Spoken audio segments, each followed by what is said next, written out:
Blast Live. We're talking about what you're talking about. Get real. No. Y'all, This just is stop. a sham. It's finally here. Drum roll. Welcome to DBL. Happy Thursday, everybody. Yes. Tori is chomping at the bit to get to this first story. Does that insinuate that I'm calling you a horse of some sort? Yeah, but so that's totally insulting. No, horses are majestic creatures. Oh, really? Yes. I don't know. Full of if I muscle called and some brain. lady a horse at the coffee shop, she might like it. They haven't read Seabiscuit. They haven't Tori's read obsessed the with Seabiscuit. Yeah. It's weird. The horse. Yeah. Saved a nation from the depression. All right. Okay. See what you did. I never know how this is going to start. Yeah, never. Yeah. Can't predict it. Can't predict The it. Put your biscuit. money on Seabiscuit. Let's get to some stories. All right, welcome to DBL. Sophie Turner is suing her ex, Jonas, over their 2 kids. Sophie has filed a lawsuit asking the court that her 2 daughters be returned to England. It states the kids have been wrongfully retained in New York, but their habitual residence is in England. But Joe is firing back. His rep says removing the kids from the U.S. would violate a Florida court order that restricts both parents from relocating the kids. Sounds very court. But You take it over. International as well. Yeah, this is sticky and messy. This is gonna get messy. It's gonna get Lionel messy. Did everyone get it? I got it. Okay, but here's the deal. This will now, we just heard this, so we're just learning new things. I just read that Sophie Turner is now claiming she learned she was getting divorced from Jonas from the press. So now it's getting nasty, and now we're getting touchy. Allegedly, excuse me. She's claiming that. But the problem with international, as you say, is now we're talking about lawyers from both sides, and we're talking about extradition laws. So now we're talking about if she makes a grab for those kids and says, I'm the mother, I need them, and takes them into England, England will now have a global fight because of a Sophie Turner, Jonas divorce over will they extradite those children back. Now it becomes a mother-father issue, a father's rights issue, a whole, this is gonna get just getting horrendous. to the kids back and forth. Yeah. Horrendous. Let me just say the money on this is gonna get out of control. It's literally a Game of Thrones again. It's gonna be England, America over this There was no divorce. America. Was America in Game of Thrones? It was a small There was not even episode. England. It was a all bonus made up, episode. The whole universe. Bonus It's- episode. Erica, please. It is. It's very complicated, but it's something some of us have to think about. Yep. I mean, my husband is Canadian. Our children will be Canadian American citizens. I would be the only one who doesn't have dual. Wow. So that's been something since the beginning of when we first got married that I'm like, how are we going to basically equalize this? Because it makes me feel very uncomfortable. There's more power. Really? Yeah, the not kids have a way to go back and forth, and she doesn't. Well, yeah, exactly. So in the instance of, and not to say obviously, my husband and I we're great, we're solid. I'm not trying to put anything out there, but we had friends who really ended up during the pandemic in very precarious situations because one of the parents didn't have dual citizenship. Wow. They weren't able to do things like bring their kid to their first day of college. Wow. When one parent the other parent wasn't able to cross the border.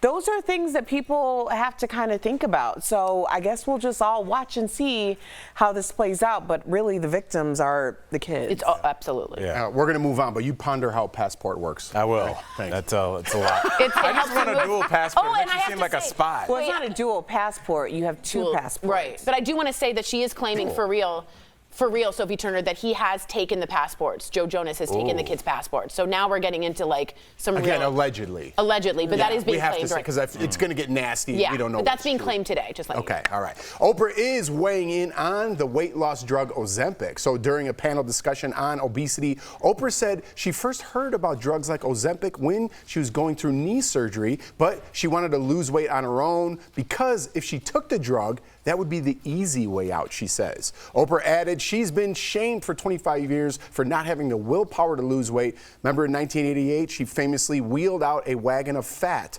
to highlight the 67 pounds she lost. But then she gained it all back a year later. But I remember that from health class. This is 10 pounds or something. I don't know where I was. But I was like, it really shows you how much weight there is. But I don't know. Back to the story. Yeah, no, I do understand where Oprah's coming from, because as someone who's competed in fitness competitions, like, I mean, my weight has fluctuated a lot. Yeah. And When you say a lot, talk to our audience about what does that mean? So generally, in order for me to take the stage the first time, I had to lose 35 pounds, and the next year it was 47 pounds. The next year it was 50 pounds. Oh my And I would gosh. lose that within like 4 months, and I would sustain that 50 over the course of like 8 months, because that's how long my season was. So Good. it was it's an extreme sport. So yeah, it wasn't uncommon for people to see me at the beginning of the year and then not recognize me at the end of the year. But as a result, like, what happens is when you are doing such extreme dieting, and this is what she's saying, like, this is an easy way. The way I was doing it was not easy. It's like, it's an extreme diet, right? But you're taking a shot, which I don't have any problems with, but you do get addicted to the way that your body looks without the effort. I got addicted to the way my body looked with all of the effort. I just couldn't sustain that same effort. Right. So there is like something to the what you look like versus how you feel. I never had body dysmorphia before I started doing fitness competitions. I started having body dysmorphia issues. So there's a lot of issues that go on. It's not a very simple fix, because there's a lot of psychology or psychological things that come with that. Yeah. I would just say I take issue with the phrase "her taking the easy way out." kinda do too. I think she's been so open throughout her whole life. Before the internet, everybody knew that Oprah was losing weight. She's gained weight. She was kind of the person that was the first face I really remember from Weight Watchers and things like that. I feel like if anybody said, I've worked at this my entire life and I've chosen Ozempic because nothing has worked thus far, I'm like, okay. Totally agree. Your facts are on TV. It's so interesting that everybody thinks that's the easy way out. It just seems like for some people, it's just losing the weight is just a thing. It really reminded me and screamed generational to me that was the easy way out for her, because she has always practiced doing things in a certain way that her generation does, like Weight Watchers, in which she owns 10%, because that is how she is losing weight. And she looks great, by the way. I think other generations really trust science. They trust medicine. They understand what cholesterol and blood pressure and heart attacks can all do. And that isn't taking the easy way out. It's taking the efficient way out, the smarter way out. I can see where Oprah is in her mindset. I'm not sure that's where the next generation sees it too.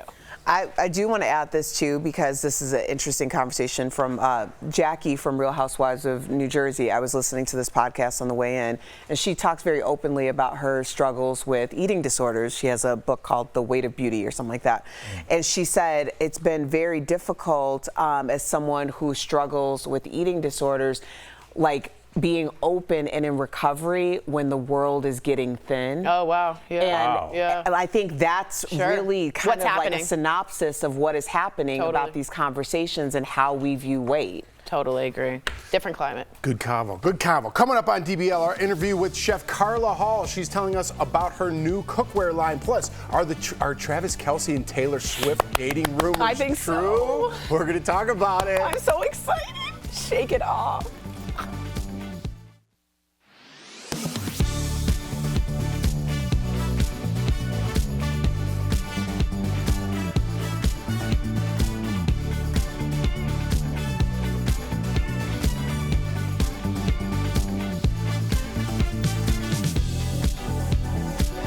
And throw them in there.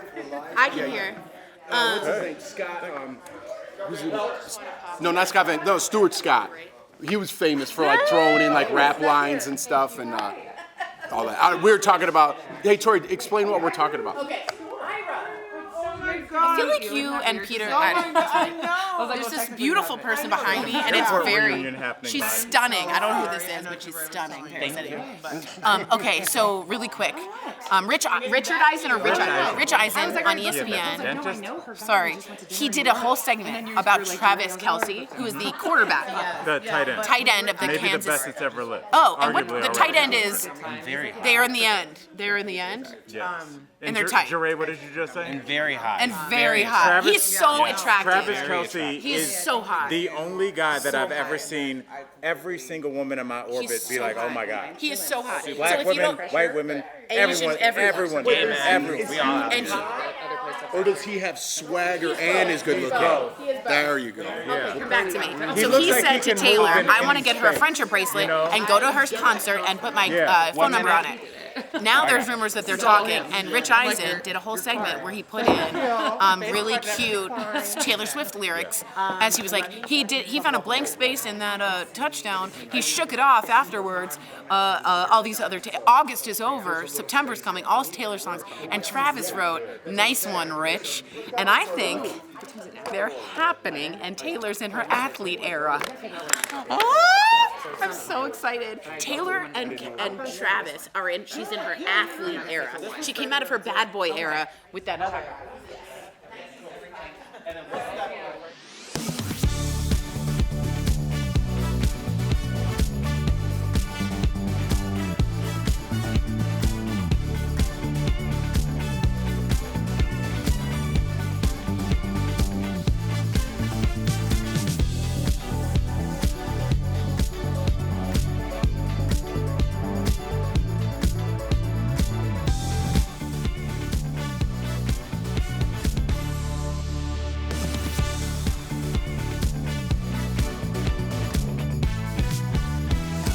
Ooh, we're spinning just like that camera. Could the rumors about Taylor Swift and a football player be true? According to themessenger.com, Taylor and NFL star Travis Kelsey have been quietly hanging out and texting each other. Ooh, there's been a lot of attention on these two ever since Travis admitted he tried to meet Taylor at one of her shows. Remember, he tried to give the bracelet with the number? Smooth move, by the way, smooth move. Travis's brother Jason added more fuel to the fire when he jokingly said they were dating during a radio interview. Taylor dated British actor Joe Alwyn for 6 years before breaking up in April. Then last month, she was linked to another Brit, Matt Healy. Nobody cares. Let's get back to Travis Kelsey. What do you think, Tori? Okay, so she went through her Brit era, then she did her bad boy era. She's now in her athlete era. This is Taylor. Travis made such a bold move saying, I want to go. Is an era just one person? No, she has an Eras tour going on, and she really does put her life and compartmentalize it. So he said, let me give you the number. And that was so smooth because, like, approach Taylor like that. Then it kind of was like talking and talking. Then I watched ESPN because, you know, I do.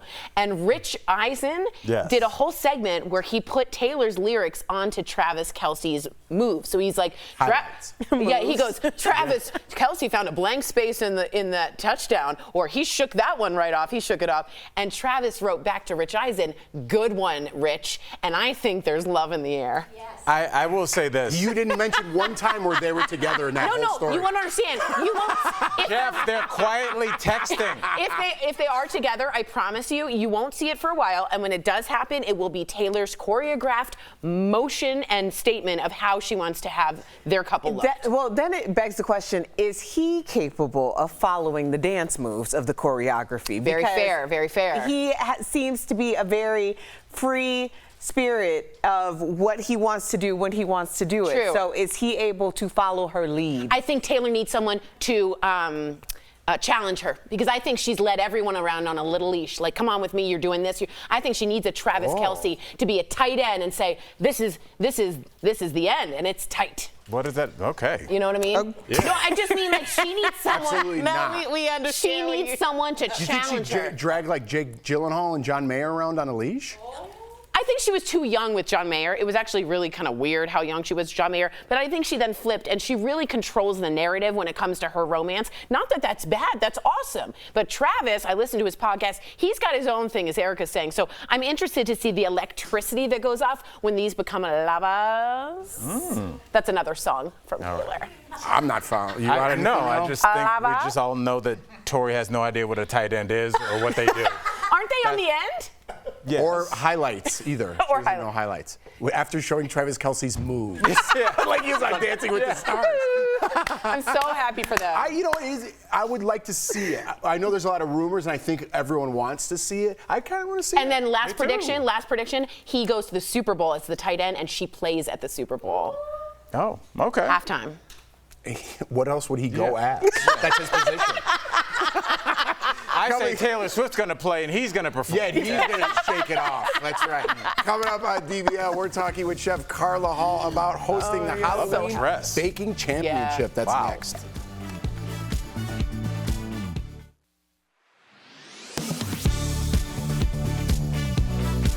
Whether you love it or hate it, pumpkin spice season is here, and people are using the flavoring in all sorts of foods and drinks. But despite its popularity, some people are still confused about what actually goes into the pumpkin spice seasoning in a pumpkin spice latte. This person on Twitter claims there isn't any pumpkin in pumpkin spice. But is that true? Let's verify. We spoke to a spice expert, a licensed dietitian and nutritionist, and spice manufacturer McCormick & Company to get to the bottom of this. There is no pumpkin in the spice, but it's a blend of different spices that historically were used with pumpkin in pumpkin pies or pumpkin puddings. The blend usually contains 4 to 5 other spices you probably have in your cabinet: cinnamon, ginger, cloves, nutmeg, and allspice. Spice giant McCormick & Company first introduced a commercial pumpkin pie spice to the US in 1934. The goal was to flavor pumpkin pie all in one container, rather than bakers needing to get each individual spice. So we can verify, no, pumpkin spice does not contain any pumpkin. But despite the lack of pumpkin-y goodness in pumpkin spice, both Frisch and Andrew say it's still possible the latte drink that you order may in fact contain pumpkin these days. And as it turns out, we can verify that the PSL at Starbucks has both pumpkin spice seasoning, which does not contain pumpkin, and real pumpkin. It says so right here on the drink's ingredient list. With your Verify and my very own pumpkin spice latte, I'm Ariane Till. That's not bad. To receive daily fast facts to your phone, text Verify to 202-410-8808. And to sign up for our newsletter, visit verifythis.com.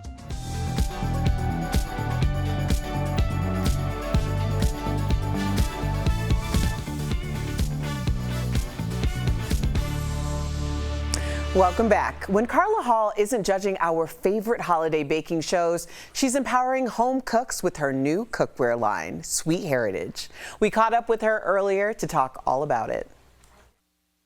Please welcome to the show, Chef Carla Hall. Yes. Hello. How are you all? Great. Oh, we're so great now that we see your beautiful face. We love when you come to us. Likewise. And I love bearing gifts and smiles and joy. So thank you for having me. And we love receiving. So let's talk about the name of your cookware. It's Sweet Heritage. So what part of your heritage are you the most proud of? Honestly, I'm really proud of my Yoruba Nigerian side, West African, and I'm trying to pull out the pieces of the African diaspora to teach people more about our history. And I don't have any random flowers on my cookware, and all the cookware you get this little book. But as you can see right here, these little flowers, those are okra flowers, and that's the motif on all of my line, and the colors, and they're bright and happy. Beautiful. This is fabulous. Wow. Oh, look at that. This cookware makes actually cleaning up afterwards much easier with how they're designed. Is this going to inspire us to spend more time in the kitchen? Because I know people are like, with the cleaning. No, I hope so. So I designed my sheet pans and my breadwinner pans to go into the dishwasher. Everything can go in the dishwasher. Of course, you know that stoneware can go in the dishwasher, but can you really put your sheet pans in the dishwasher? With mine, you can, and I have tried to trash them, and I can still go back with a old cruddy little pan with baked on and wipe it out with a napkin or put it into the dishwasher. Boom! Boom! Problem solved with the dishwasher. Boom. Can't wait. That's all you need. Makes a big difference for me in the kitchen. Now, I want to get to this because you recently returned from Africa, and I noticed that the food in Zimbabwe, this looked a lot like soul food. Did you notice a lot of similarities? I did, and I wasn't expecting that. So with the greens, of course, we have collards. We have grits from the south, and they have what's called sudza. They had oxtails. I mean, it was amazing. Beans with corn, like a hominy which because in my comfort food when I was living in New York was making cornbread and like white beans. I saw all of that. And so it's really important to draw those ties to say it didn't start here in the States, and we can connect back to our heritage in other countries in Africa. I love that. Okay, so we got to now pivot to you currently hosting Halloween Baking Championship. Now, the costumes are incredible. They are just as memorable as the treats. Do you have a say in what your costumes are going to be? Look at these costumes. The costumes are amazing, and we're in makeup like 3-4 hours. Wow. So the theme of the show is already set. But I do have a say in how they are executed. I work very closely with the wardrobe stylist, with makeup, Jackie Megiddo, and then the executive producers. But how they're doing, like I'll say, okay, I wear glasses. I may take the arms off my glasses to make them like on a stick, right? Cool. Oh my God, and that is the alien. Whoa. That was a 4-hour job right there. Dang. That's what I think my brain looks like. I'm just kidding. In your dreams. In my dreams, I have that brain. So you not only slay in the kitchen, but also in the eyewear game. You're that's your look, right? Yes. For years and years. How many pairs of glasses do you own? I have 65 now. There was 70. I go through and I sort of clean out.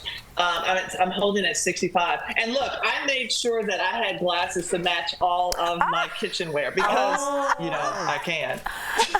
Why not? Why wouldn't you do that? Yeah, that is really cool. Our viewers are just like, they're going crazy. Now I'm hungry. I want to go eat. Look at those treats. Okay, Carla, thank you so much. Congratulations. DBL Nation, check out Carla's cookware line, Sweet Heritage, on sale now at QVC. And also be sure to check out her Halloween Baking Championship Mondays on the Food Network. Thank you again, Carla. So great to see you. We'll be right back. Thank you. Thank you. Thank you. Great energy.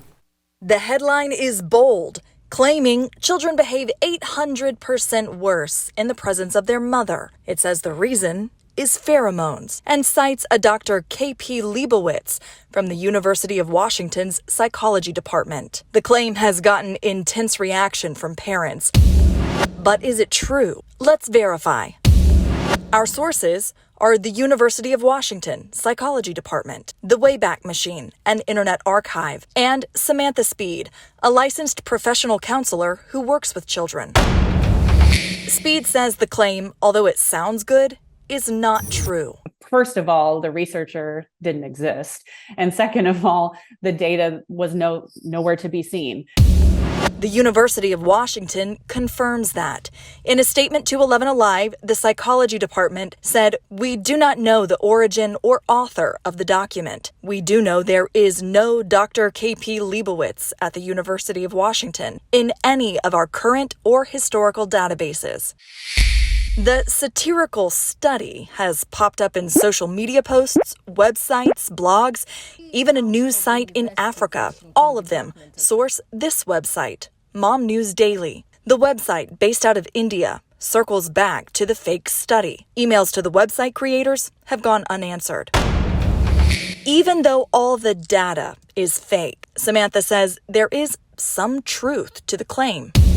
Children often act out or behave in certain ways like this when they're around their primary caregivers, mainly because they feel a sense of safety and security. She says it could be a dad, a grandparent, a nanny, or another caregiver, anyone with whom the child feels safe to show their emotions. You're telling me this is really a good thing?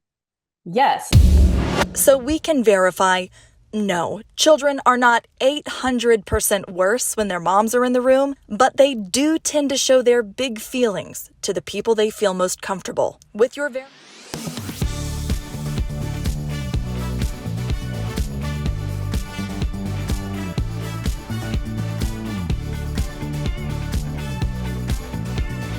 Since 2022, people who were exposed to toxic water at Camp Lejeune from 1953 to 1987 can request financial relief under the Camp Lejeune Justice Act. You've probably seen law firm commercials like this one offering to help people affected get benefits. At Morgan & Morgan, we're fighting for the families affected by this to try to get them the compensation they deserve. Earlier this month, the Navy and Justice Department announced a way to speed up many compensation claims. This new elective option sets a payout framework for people based on medical conditions and length of exposure. If eligible, the recipient can choose to accept this or file a more comprehensive suit. Verify Viewer Bill wants to know if people actually need a lawyer to file a claim. So let's verify using these sources. According to the Camp Lejeune Justice Act, the U.S. Navy, and the U.S. Department of Veteran Affairs, we can confirm that you do not need a lawyer to file a claim. You can do it on your own. To file a claim or learn more, visit navy.mil/CLJA or scan this QR code on your screen. With your Verify, I'm Ariande Till.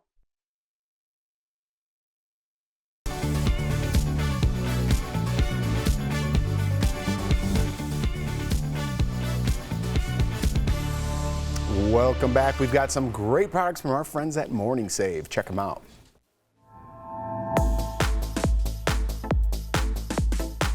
Hey, Steph, what do you have for us today? I am super excited to show off everything we've got for you guys today. It's so much fun. Let's check it out. Like this first thing we've got today, it is the 2-pack tough tested waterproof Bluetooth speakers. Oh, cool. So this deal comes with 2 speakers with cables, which means you can connect your phone or tablet with Bluetooth and play your favorite playlist for up to 12 hours. Whoa. So normally these are $40 each. Oh, not bad. We've got a 2-pack for $27.99. That's saving 65%. Okay, I've really used my outdoor speakers, and as the weather's turning, I'm going to be grilling some more. Nice to have waterproof. Now check out these. This is the Cuisinart Advantage Whoa. 6-piece nautical ceramic coated knife set with sheath. I'm obsessed. It does not come with this holder. We're talking solely about these products here. Got it. Cuisinart Advantage professional quality stainless steel knives have cutting-edge, non-stick coating that makes slicing so much easier. So normally this is $65. Okay. We've got it for just $19. That's saving 71%. $19. Yes. Okay. If not, every single one of you should be purchasing this right now. Up next today, we've got the Urban Expressions Theodora crossbody bag. I love these. And the Theodora bag combines style and functionality with beautiful vegan leather all over and 3 convenient pockets to store all of your items. Normally they're $80. Okay, gimme. Yeah, we've got them for $24. Yeah. That's saving 70%. Wow, super cute. And then last but definitely not least today, we've got the Comfort Zone HEPA Wi-Fi air purifier with 4 replacement filters. Oh, nice. It uses true HEPA technology and Wi-Fi control to reduce odor, remove allergens, and it traps dust that's out and about in your home. So normally this is $158. Okay. We've got it for $49.99, saving 68%. Nice. Head on over to morningsave.com to snag these amazing deals at the lowest prices, or just scan that QR code. It's right on screen. It's going to take you directly to these products on Morning Save's website. Could not be easier. Thank you so much, Steph. Tori, that was an amazing sweater vest. Speaking of sweater vests, the first Bob Ross painting he did on his TV show could be yours for only $10 million. Bob painted a walk in the woods on his first episode of The Joy of Painting. You want to know something amazing about Bob Ross? Someone was colorblind and they wrote in, so he did a whole one in grays. He painted a whole one for the person. What a kind individual. And I don't think he was ever paid. Well, if not he a had dollar. painted it in color, wouldn't it just still have been in grays? What if he just told her it was? Yep. Yeah, happy little accident. It was probably him because men are generally colorblind. Well, you have more tips for you tomorrow.